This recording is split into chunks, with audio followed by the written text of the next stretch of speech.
Shut up and sit down. 5.6 justice, liberty and equality. अब देखिए, justice न्याय, liberty freedom आज़ादी, इक्वालिटी समानता। आइए इसके बारे में पढ़ते हैं। The struggle for freedom was not only against the British rule but their struggle should also usher in the era of the restoring the dignity of man and women, removal of poverty and end of all type of exploitation.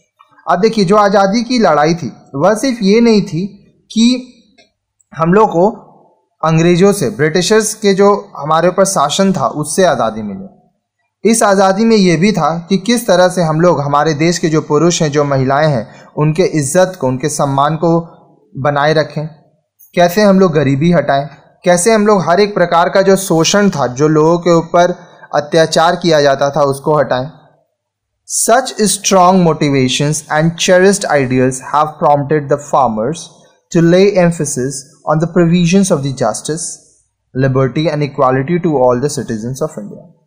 तो यह जो motivation था, यह जो सोच था, यह जो लोग फ्रेमर्स थे, ठीक है, क्या जो वो संविधान बनाए थे, वह यह चीज़ देखे कि हर एक इंसान को बराबर हक मिलना चाहिए, हर एक इंसान को एक जैसा न्याय मिलना चाहिए, साथ ही साथ समानता होनी चाहिए, सब एक बराबर होने चाहिए, एक दृष्टि से लोगों को देखनी चाहिए। आइए हम लोग देखते हैं एक एक करके ये मतलब क्या हुआ। सबसे पहले जस्टिस, न्याय। Justice promises to give people what they are entitled in terms of their basic rights to food, clothing, housing, participation in the decision making and living with dignity as human beings.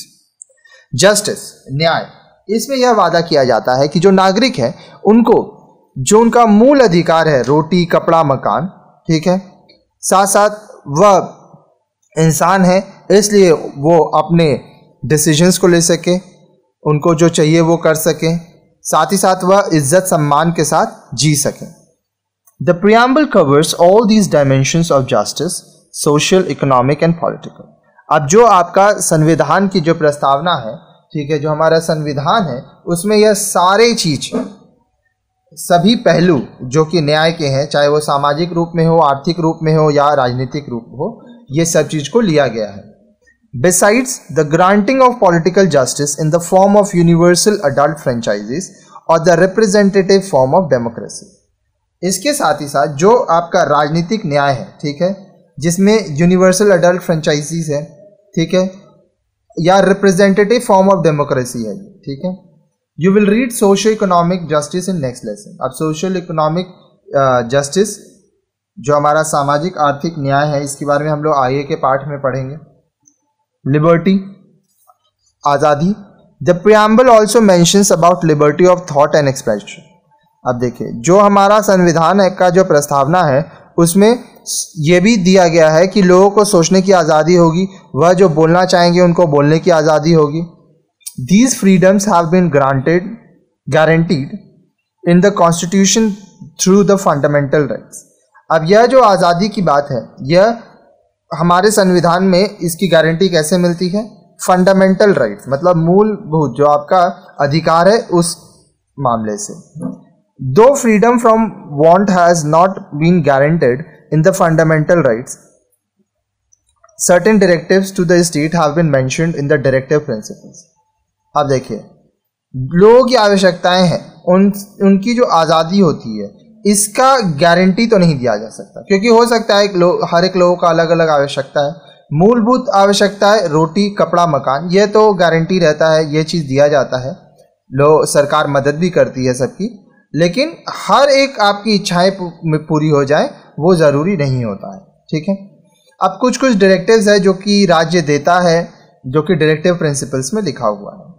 फिर आती है equality की बात, समानता, सब एक बराबर है। Equality is considered to be the essence of modern democratic ideology. अब देखिए, जो नवीन, जो अभी मॉडर्न, जो आपका लोकतांत्रिक जो सोच है, उसमें यह है कि सब एक बराबर है। The constitution makers place the ideals of equality in a place of pride in the preamble. अब जो संविधान बनाते हैं वो लोग इस बात को लाए कि हर एक इंसान, हर एक लोग एक बराबर है, समान है, ठीक है, तो यह हमारे कॉन्स्टिट्यूशन में गर्व की बात है। All kind of inequality based on the concept of rulers and the ruled और on the basis of caste and gender were to be eliminated. अब सभी प्रकार के जो असमानताएं थे, जैसे कि राजा होता था, प्रजा होता था, फिर लोगों का जाति के धर्म में, जेंडर्स के हिसाब से लोगों को बांटा जाता था, तो ये सब चीज हटाना था। अब सब एक बराबर के माने जाएंगे। The all citizens of India should be treated equally and extended equal protection of law without any discrimination based on caste, creed, birth, religion, sex, etc.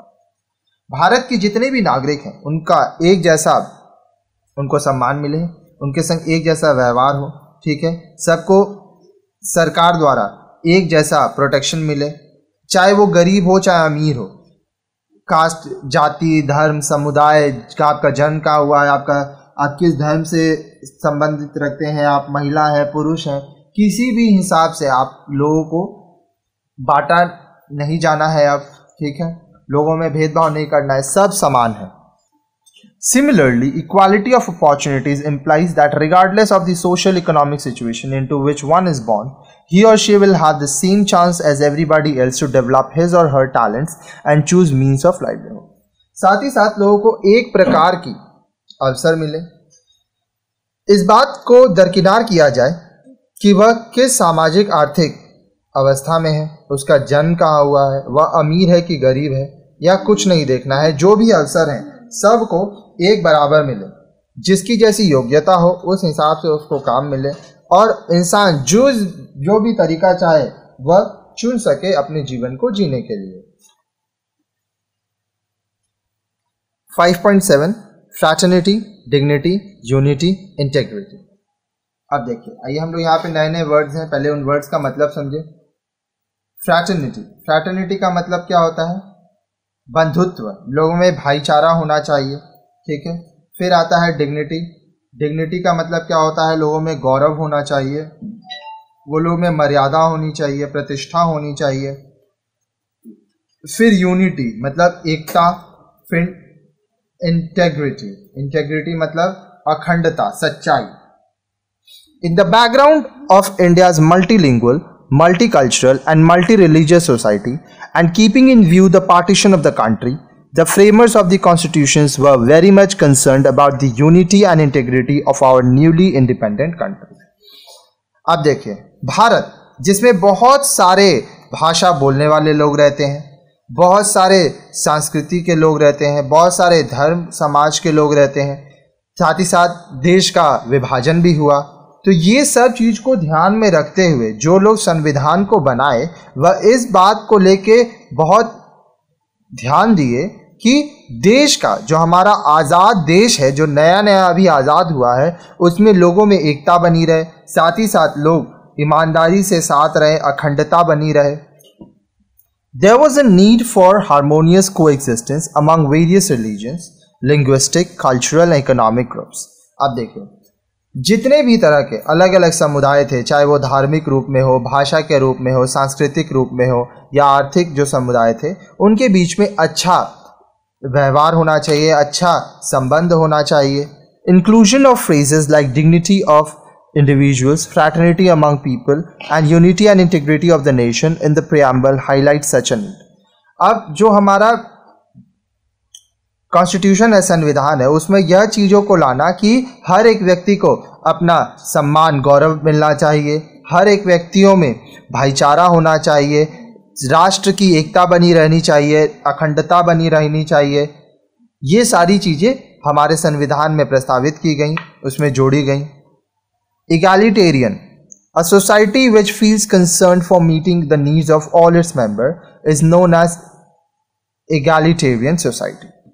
वह समाज जो अपने समाज में रहने वाले सभी सदस्यों के जो ज़रूरतें हैं उनको पूरा करने के बारे में सोचती है, उस चीज़ को लेकर चिंतित रहती है, सोचती है, उस पर काम करती है, उसको egalitarian society समाज कहते हैं।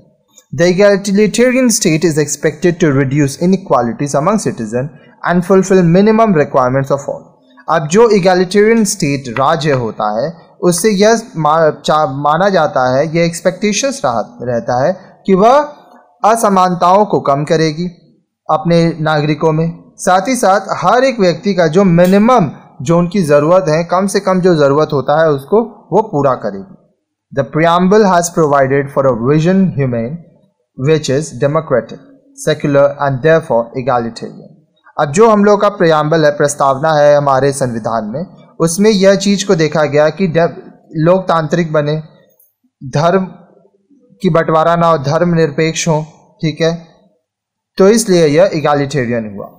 Therefore, in spite of not being a part of the Constitution, the preamble has always been given due respect and regard by the courts while interpreting the Constitution.